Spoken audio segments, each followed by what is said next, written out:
전 세계를 비행하는 스튜어디스 미국인 여성이 한국인들의 행동에 충격받은 이유가 있다며 글을 작성했습니다.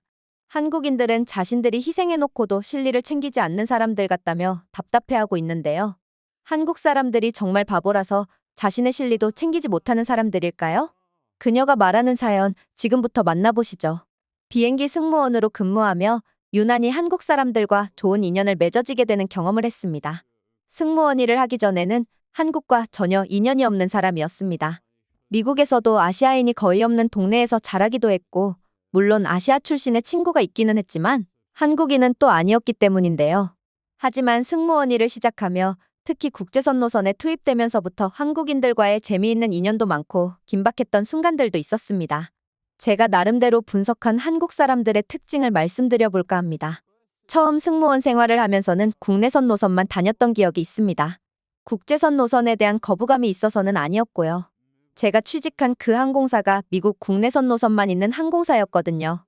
그리고 국제선과 다르게 국내선은 미국 시민들이 이용하는 경우가 대부분입니다. 종종 외국인들이 탑승하기는 하지만 극소수이며 거의 마주치기 어렵습니다. 하지만 항공사들의 합병이 활발하게 진행되던 시기가 있었고, 그때 제가 근무하던 소형항공사가 대형항공사에 인수되면서 하루아침에 저도 대형항공사 소속의 승무원이 되었습니다. 그렇게 새로운 환경에서 근무하게 되었는데요. 새로 알게 된 기존의 대형항공사 출신의 동료들은 한국인들이 많이 탑승하는 비행 노선을 배정받으면 대체적으로 오늘은 수월하겠다는 말을 하고는 했습니다. 처음에는 그게 무슨 말인지 몰랐는데요. 저도 새로 바뀐 항공사의 소속 직원으로 근무하며 이제는 그게 무슨 말인지 정말 잘 알고 있습니다. 한마디로 요약을 하자면 극한의 효율성을 보이는 민족이라고 해야 할까요? 그렇게 정의해도 될 것 같습니다. 우선 저희 시각에서 손님들과 처음 마주치는 장소는 비행기 내부입니다. 비행기에 승객들이 탑승하는 순간 출입문 안에 서서 최종적으로 티켓을 확인하기도 하고 손님과 눈을 마주쳐 인사를 하기도 합니다. 그리고 그때 리듬감 있게 계속해서 들어오시는 손님들을 응대하는 게 가장 편합니다. 그리고 한국인 손님들은 늘 미리 티켓을 준비해놓고 그 리듬감에 맞춰서 자신의 표를 보여주시고 안내를 받으며 들어가시거든요. 그리고 한국인 승객들은 자신의 뒤에 다른 승객들이 줄지어 오는 것은 인식해서 그런지 짐을 선반에 올릴 때 정말 빠른 속도로 올립니다. 미리 자신의 자리에 도착해가면서 캐리어를 살짝 들어서 손잡이를 몸체 안으로 집어넣고 자연스럽게 열려있는 선반으로 들어올려 집어넣고 동시에 자신이 자리로 찾아 들어가죠. 마치 한국인들은 이런 동작은 연습이라도 해오는 듯이 정말로 모든 동작이 매끄럽게 움직입니다. 한국인들이 많이 탑승하는 경우 기내 중간에 배치된 승무원들 중 한두 명이 빠져서 다른 업무에 투입되기도 합니다. 욕하는 것 같아서 특정 국적이라고는 말하지 않겠지만 어느 국적의 승객들이 탑승하면 수화물칸에 짐을 올리는 것을 직접 하는 것이 불명예라고 생각하는 사람들이 있습니다. 그 나라 사람들은 반드시 승무원이 자신의 짐을 수화물칸에 올려주기를 바라는 사람들이 있습니다. 때문에 모든 승객들이 좌석에 앉기 위해서는 상당히 많은 시간이 소요되는 경우가 다반사이기도 하거든요. 하지만 그와 반대로 한국 승객들이 탑승하는 비행기는 늘 빠른 시간 내 좌석에 자리 잡고 제 시간에 맞춰 또는 여유 있게 비행기 문 잠그고 출발할 수 있습니다.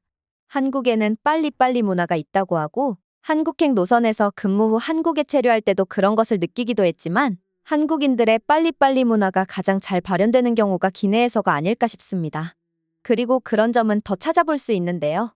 한국인들은 비행시간이 임박해 비행기에 탑승하라는 공지가 올라가기도 전에 이미 시간을 정확하게 알고 줄을 서 있거나 탑승하라는 공지가 나오면 바로 줄을 서기 위해서 주변에 대기하고 있습니다. 한국인들이 탑승하는 비행기에는 늘 이런 식으로 분위기가 조성되어 있어요. 그리고 늘 이런 현상은 매번 일어납니다. 때문에 탑승 게이트에서 계속해서 아지고지 않은 손님을 찾아야 하는 분주한 상황이 없고요. 탑승 게이트가 닫힐 시간이 임박하면 그때 탑승 게이트에서 근무하는 직원들은 아직 도착하지 않은 손님들에게 전화를 하는 게 주 업무 중 하나인데 한국인들이 주로 탑승하는 비행편에서는 전화 통화를 하는 횟수가 4분의 1도 안 된다는 현상이죠. 한국을 제외한 다른 나라로 향하는 비행기 편에서는 여유롭게 탑승하고 싶다며 남들이 다 탑승하고 난 뒤 천천히 오겠다고 대놓고 말하는 사람이 있기도 하고 공항에만 오면 항공사 직원들은 여유를 잃어버린다며 여유를 챙기는 삶이 얼마나 평온하고 좋은지를 설교하는 사람도 있습니다. 공항 시스템은 국제적인 약속이며 다른 나라로 향하는 비행기들이 모두 정해진 스케줄에 따라서 움직여야 하는 철저한 시스템인데 그 안에서 여유를 찾아야 된다고 설교하며 말하고 있는 허세 깊은 백인 할아버지들은 정말 최악이죠. 하지만 한국인들은 시간이 임박해서 비행기에 탑승하면 하나같이 발걸음이 빨라지고 늦지 않기 위해 부지런히 움직이는 승객들의 모습을 볼 수 있습니다. 승무원의 입장에서 비행기가 출발하기 전부터 전쟁을 치러야 하는 상황이 아닌 승객들을 웃으며 맞이해 줄 수 있는 상황이기 때문에 당연히 비행 중 서비스 의질이 높아질 수밖에 없습니다. 그렇게 한국행 비행기는 늘 홀가분한 마음으로 기내 서비스를 준비하는데요. 그리고 승객들에게 제공할 식사 카트가 복도에 나오면 하나같이 한국 사람들은 미리 식탁을 펴놓고 기다리고 있어요. 동료 승무원들 중 일부는 한국인들이 이렇게 미리 식탁을 펴서 기다리고 계시는 게 너무 귀엽다고 말하는 동료도 있을 정도죠. 그리고 주변에서 식탁을 펴고 기다리고 있으니 한국 국적 이외의 다른 승객들도 한국인들을 따라서 식탁을 펴기도 합니다. 한국인들이 많이 탑승해 있는 비행기에는 모든 승객들이 한국인화 되어버리죠. 그리고 한국 승객들은 자신들이 원하는 것을 간단명료하게 말씀을 해주시는데요. 저는 미국인이니까 당연히 영어가 매우 편하겠지만 미국 국적이 아닌 다른 나라 승무원들 같은 경우 영어가 유창하다고 생각하면 안 됩니다. 하지만 비행기에서 쓸 수 있는 영어는 한정되어 있고 몇 가지 간단한 단어만 알면 비행기에서 모든 소통은 해결되기 쉽죠. 그리고 한국인들은 남녀노소 불문하고 누구나 간단한 영어 단어를 모두 알고 있습니다. 그리고 시끄러운 기내 안에서 그렇게 명확하게 단어를 말씀해 주시는 게 서로 알아듣기도 편하고 더 빠른 의사소통이 되기 때문에 한국인들처럼 간단명료한 단어 나열은 정말 도움이 된다는 생각인데요. 완벽한 문장을 구사하기 위해 느린 속도로 천천히 말하는 중국인 승객들이나 영어로 애초에 소통 자체가 불가능한 일본 승객들보다는 한국인 승객들을 응대하는 게 정말로 편하다고 느낄 수밖에 없습니다. 같은 동아시아 국가이지만 세 나라의 문화 차이는 너무나 컸으며 사람들의 성향도 아주 다르다는 것도 재미있는 포인트죠. 그리고 식사 후 승객들에게 음료를 별도로 제공할 때 한국인 승객들은 대부분 음료를 달라고 말씀을 하시는데요. 이것도 서빙하는 입장에서 훨씬 편합니다. 서빙이 다 끝나고 별도로 호출을 해서 마실 것을 가져다 달라고 말하는 서양인 승객들은 정말 귀찮아요. 그들은 자신이 먹고 싶을 때 먹을 것이고 내가 원할 때 승무원들이 서비스를 제공하니 일괄적으로 음료 서비스를 할 때 지금은 괜찮다고 말을 하죠. 지극히 자기중심적인 생각입니다. 덕분에 유럽행 노선에서는 음료 카트를 끌지 말자고 제안하는 직원들도 있어요. 그만큼 유럽 출신의 승객들은 기내에서도 자신들의 여유를 찾고 싶어하고 그게 불편함을 야기한다는 사실을 잘 모르는 것 같습니다. 차라리 한국인 승객들처럼 그냥 음료 카트가 지나가니 지금 목마르지는 않지만 물이라도 달라고 이야기하는 상황이 훨씬 더 감사하고 기분 좋게 서비스를 해드릴 수 있습니다. 이렇게 깔끔한 서비스를 제공할 수 있고 이상적인 승객들의 모습을 하고 있는 한국행 비행을 마치면 늘 체력이 남는 느낌이 들어요. 누구나 어떤 분야에서 근무를 하던지 자신의 업무 처리 방식이나 매뉴얼대로 처리하면 가장 깔끔하게 떨어져서 오늘은 기분 좋게 일을 끝냈다거나 오늘은 똑같은 시간 일하고 왔지만 이상하게 힘들지 않아서 저녁에 운동을 더 할 수도 있겠다거나 그렇게 생각하는 날들이 있으실 텐데 승무원 입장에서 한국행 비행이 그런 경우였죠. 덕분에 한국에 체류하는 동안 서울의 멋진 거리들을 구경 다니며 한국의 편리한 서비스들을 누리며 한국 체류 기간이 즐거운 여행처럼 되어버리는 일이 잦았고요.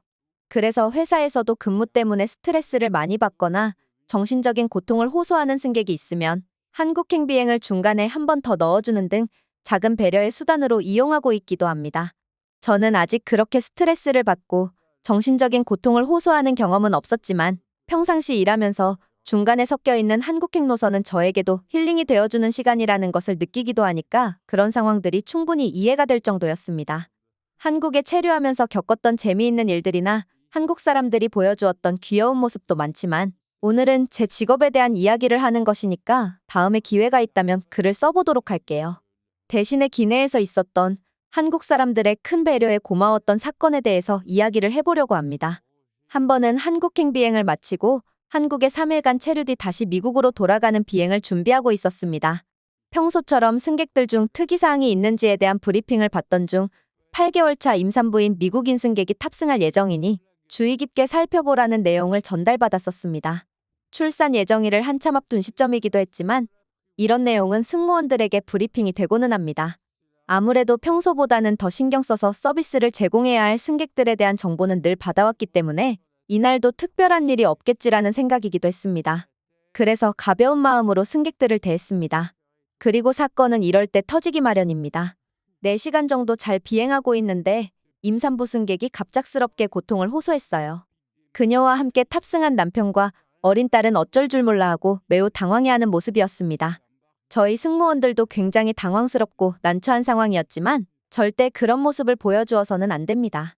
승객을 진정시키고 기내를 돌아다니며 의사가 있는지 찾기 시작했습니다. 낮고 단호한 목소리로 의사가 필요합니다. 의사분이 계십니까? 반복해서 외치며 기내를 돌아다녔습니다. 승객들은 무슨 일이 있는 것을 직감했고 기내 분위기는 어수선해지기 시작했습니다. 그러자 가장 뒷종열쯤에 있던 곳에서 누군가 손을 번쩍 들었습니다. 내가 의사입니다. 다행이라고 생각했습니다. 사실 이렇게 400명 정도 탑승해서 이동하는 비행기 중 확률적으로 의사가 있을 확률은 절반이라고 알려져 있습니다.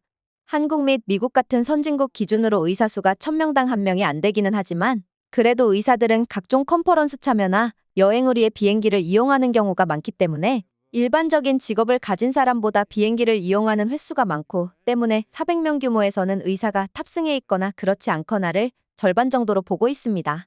그리고 다행스럽게 이날은 의사 한 분이 탑승하고 계셨던 상황이었습니다. 그는 미국인이었고 안과 의사라고 자신을 소개했습니다. 그래도 아무런 의학적 지식이 없는 사람보다는 훨씬 도움이 될 것이 분명했습니다. 그리고 곧이어 어떤 여성분 한 분이 손을 들며 나는 간호사인데 내가 도울 것이 있냐고 손을 들었죠. 그분은 한국인이었습니다. 그렇게 미국인 안과 의사와 한국의 간호사를 모시고 그 임산부 승객이 있는 쪽으로 향했습니다. 임산부 승객은 조산에 위험이 있는 상황이었으며 가장 최선의 시나리오는 미국에 도착하는 순간이나 그 바로 직전, 더 좋다면 도착 후 출산을 하는 게 가장 좋다는 판단을 했고 그녀는 그동안 고통을 참아야 하는 게 가장 좋은 상황이라고 말했습니다. 하지만 안과 출신의 의사는 관련된 지식이 많은 편이 아니었으나 다행스럽게 한국 출신의 간호사는 과거 대학병원에서 근무했다고 했으며 산부인과에서 근무한 적은 없지만 그래도 나름대로 지식이 있다며 설명을 이어갔습니다. 그 간호사분이 큰 도움이 되었습니다. 우선 기내 출산은 매우 위험하며 지금은 태평양 상공에 있기 때문에 빠른 착륙이 어렵다는 것을 고려했을 때 우선 산모에게 수평 위치 유지를 해줌으로써 산모가 가능한 한 편안한 자세를 유지하도록 하며 중력의 영향을 줄여 출산의 진행을 늦출 수 있다는 설명을 했습니다. 그리고 산모의 심리적인 안정과 스트레스 관리가 중요하다는 것을 언급했는데요. 산모가 심리적으로 안정을 찾고 스트레스를 최소화하는 것이 호르몬 수치에 영향을 줄 수 있으며 결과적으로 진통의 진행 속도에 영향을 미칠 수 있다는 설명을 했습니다. 그러자 비행기 앞쪽 1등석 좌석에 앉아있던 한 분의 손님이 다른 1등석 담당 승무원과 함께 조심스럽게 다가오더니 자신의 자리를 양보해 줄 테니 그곳에 가서 산모에게 안정감을 주는 게 좋겠다며 자신의 자리를 기꺼이 양보하겠다고 말했습니다. 한국 출신의 노신사분께서 자신의 자리를 산모에게 양보하겠다는 결정을 한 후 간단하게 짐을 챙겨 이코노미석으로 내려오신 것이죠. 그 혼란스러운 상황에 지켜보고 있던 수많은 승객들은 그 노신사분을 향해서 박수를 쳐주었습니다. 사실 이날 모든 좌석이 만석이라서 누군가의 양보가 필요한 상황이었는데 마침 한국인 신사분께서 자리를 양보해 주시는 바람에 저희의 수고를 덜 수도 있었고 산모는 안정을 취할 수 있었습니다. 그리고 한국인 간호사분의 헌신적인 돌봄으로 산모는 안정을 찾을 수 있었습니다. 그렇게 저희 비행기는 미국 중부 미니애폴리스로 가던 노선을 바꾸어 LA 공항에 착륙했으며 비행기 착륙과 동시에 임산부를 공항 측에 인계했으며 나중에 들리는 소식에 의하면 임산부는 병원에서 안전하게 출산을 할 수 있었다고 했습니다. 그리고 승객들에게는 호텔 제공 및 긴급 배정된 다른 비행기를 탑승할 수 있는 선택권이 주어졌고 많은 사람들은 일단 기내에서 내리게 되었습니다. 그리고 그 한국인 노신사분을 둘러싸고 모든 승객들은 그에게 박수를 쳐주었습니다. 이날의 사건은 이렇게 마무리되었고 그 한국인 신사분의 미담은 그 다음에도 이어졌습니다. 성공적으로 안전하게 출산을 한 미국인 가족이 그때 자리를 양보해준 한국인 승객 및 간호사와 의사분에게 감사 인사를 표시하고 싶다며 그분들의 이름과 연락처를 알 수 있냐고 연락이 왔고 저희 항공사 측에서는 그 세 분에게 각각 연락을 하며 그때 산모가 감사 인사를 하고 싶다며 연락처를 요구하는데 항공사 측에서 대신해서 연락처를 전달해 주어도 되는지 승낙을 받기 위해 연락을 했었습니다. 미국인 안과 의사 선생님은 자신의 연락처를 주었지만 한국 출신의 신사분과 간호사분께서는 그 산모가 건강하게 출산을 했다는 것에 축하 인사를 전해달라고만 말할 뿐 건강하게 출산을 했다는 그 소식 자체가 이미 감사 인사를 들은 것과 다름이 없다며 극구 연락처 제공을 사양했습니다. 그리고 저희 항공사에서도 그분들에 대한 감사 인사를 무료 비행기 티켓으로 보답해드린다는 약속을 했지만 그분들은 그것도 또한 거절하셨는데요. 이 무료 티켓을 받는다고 해서 여러분들께서 하신 헌신과 수고가 깎아내려지는 것이 아니라고 여러 차례 설득을 했지만 그 한국인분들은 끝까지 그 선물을 받지 않으셨습니다. 당연히 해야 하는 일이었을 뿐이고 선물을 받지 않아도 괜찮다며 말이죠. 그분들은 자신들의 신원이 밝혀지는 것도 원하지 않았으며 보도된 기사에는 그분들의 성함이 공개되지 않았습니다. 덕분에 이름이 공개된 안과의사 미국인 의사는 자신이 개업한 병원에 손님이 줄지어 찾아오게 되었으며 뜻밖의 대박을 터뜨리게 되었지만요. 처음에 저희 항공사 측에서는 그 미국인 의사의 대박 소식에 같이 기뻐해 주었으나 점점 시간이 갈수록 그 의사분은 추가 기사를 보도해 줄 것을 요청하는 등 좋게 끝날 수 있는 미담이 자신의 마케팅 수단으로 사용하는 것을 보고 혀를 내두를 수밖에 없었지만요. 사실 그날 기내에서 한국인 간호사가 거의 모든 상황을 통제하고 산모의 안정을 위해 최선을 다했던 것이 사실이기도 한데 조금 씁쓸한 마음도 들었습니다. 그날 같이 탑승했던 승무원들끼리만 알고 있는 비밀이지만 오늘 이렇게 시원하게 이야기를 하게 되네요. 그리고 저를 포함한 그날 같이 근무했던 승무원들은 한국행 비행 노선의 근무 배정을 받으면 원래보다도 더 승객들을 세심하게 살피고 좋은 서비스 제공을 위해 노력하고 있습니다. 한국인들의 행동에 감동했고 저희가 할 수 있는 것이라고는 더 나은 서비스, 더 편안한 비행이 되도록 노력하는 것 말고는 없기 때문이죠. 앞으로도 한국행 비행기는 더 기쁠 것 같으며 즐겁게 근무할 수 있지 않을까 생각됩니다. 이 정도면 한국과 좋은 인연이 있다고 말씀드리기에 충분하지 않을까요? 다음에 기회가 된다면 한국에서 있었던 재미있었던 일도 간단하게 글로 써볼까 합니다. 오늘은 이만 글 마치겠습니다. 오늘의 영상은 여기까지입니다. 그리고 지금 화면에 나오는 영상을 아직 시청하지 않으셨다면 지금 바로 시청해보세요. 재미있는 다음 사연이 기다리고 있습니다. 감사합니다.